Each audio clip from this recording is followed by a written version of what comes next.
Hello kids! In today's science class, we'll explore science through sensory play.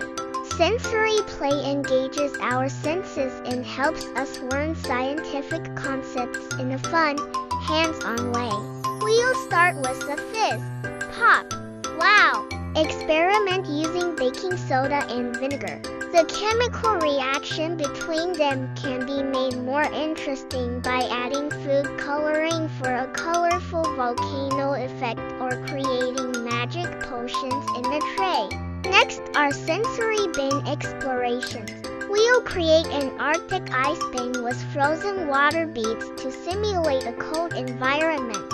A dinosaur deck bin with kinetic sand and buried fossil-like objects.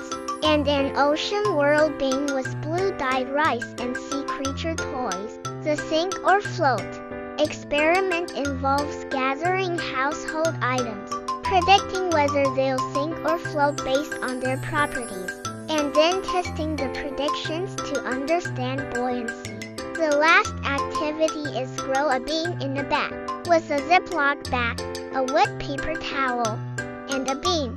We can observe the different stages of plant growth over a few days. Get ready to have fun and learn important scientific concepts through these activities.